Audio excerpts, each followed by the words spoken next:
This is an odd feeling. Excitement? For League of Legends? Oh lordy, stop the papers. To be clear, it's the show they have on Netflix and not the game itself.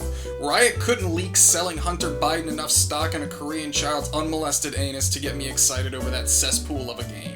Now this started entirely from me screwing around with my friends. They were having a viewing party for episode 1, and I was being that obnoxious a-hole thinking he was funny, calling every character the wrong names and engaging in general tomfoolery.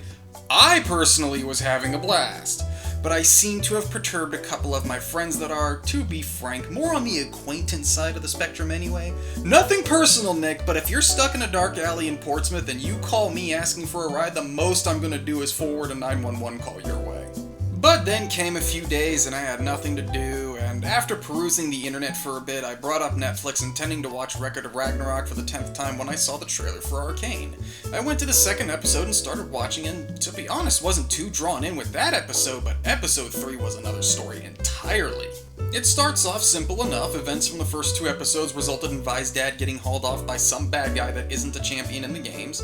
From there, Vi plans a rescue mission and tells girl who grows up to be Jinx to stay home because she's been a detriment to the team up to this point. I think we all see where this is going. Vi and her squad bust into the bad guy Nexus and do their damnedest to rescue her dad, and things look promising until Not Yet Jinx shows up and sets off a bomb that ends up killing Vi's 2 brothers. After Vi finds almost Jinx after the blast and death of her father, she learns where the explosion came from and disowns her sister. Cue the bad guy showing up to offer consolation and family to our soon-to-be Mad Bomber of Piltover and setting up the conflict for the rest of the season. Like, yeah, it's predictable, but fuck if they've earned it. There's a second plot involving Jace and Victor working on Hextech, and if you know the lore of the games, you can see where that plot is going as well.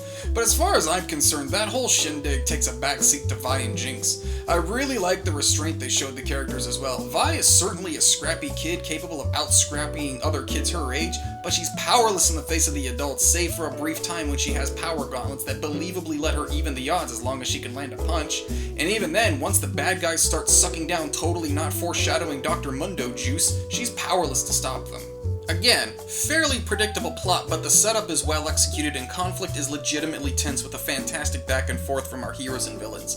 The first 3 episodes not only have me wanting more story from a piece of the game's lore I previously never gave much thought to, but it also has me hopeful we'll get more seasons of Arcane focusing on the other regions of Runeterra. The wars between Demacia and Noxus seem a logical place to go next, or give the fanboys something to nut themselves over and do an entire season dedicated to Yasuo. Either way, I'm down. Now go out there and treat each other like y'all have some sense.